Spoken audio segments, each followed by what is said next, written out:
শুরু হয়েছে এবং তারা এই মুহূর্তে বিজয় দিবসে আগ্রাসন বিরোধী যাত্রায় দুপুর থেকেই খণ্ড খণ্ড মিছিল নিয়ে বাংলা মোটরে জড়ো হতে থাকে জাতীয় নাগরিক পার্টির নেতাকর্মীরা।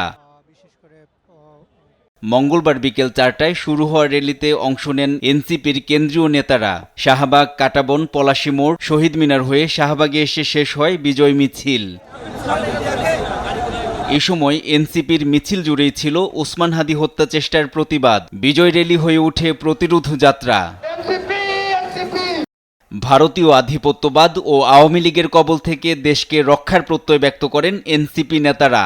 বাংলাদেশের প্রত্যেকটি প্রান্ত থেকে ভারতীয় আধিপত্যবাদের শেষ বীজটাকে আমরা উৎপাদন করার মধ্য দিয়ে বাংলাদেশের চূড়ান্ত স্বাধীনতা আমরা অর্জন করব। এই লড়াইয়ে আপনি আমি একসাথে থাকলে এই লড়াইটা আমরা জিতব।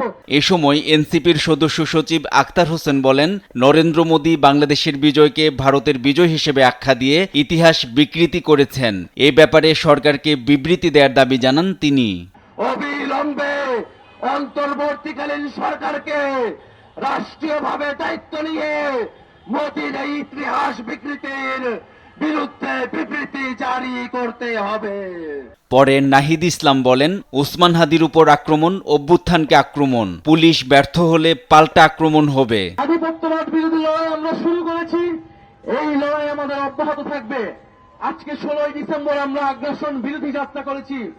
1971 সালের 1972 সালের 16ই ডিসেম্বর আগ্রাসন বিরোধী কর্মসূচি পালিত হয়েছিল। হাদির আগ্রাসন বিরোধী লড়াই অব্যাহত রাখা হবে বলেও জানান নাহিদ ইসলাম। লিফলেট আর প্রতিশ্রুতি নিয়ে জনগণের কাছে যাওয়া হবে বলেও জানান তিনি। কর্তব্য ঠিক করতে হবে। এনআই নাহিদ, দেশ টিভি, ঢাকা। আমরা যেমন বুঝি স্বাধীন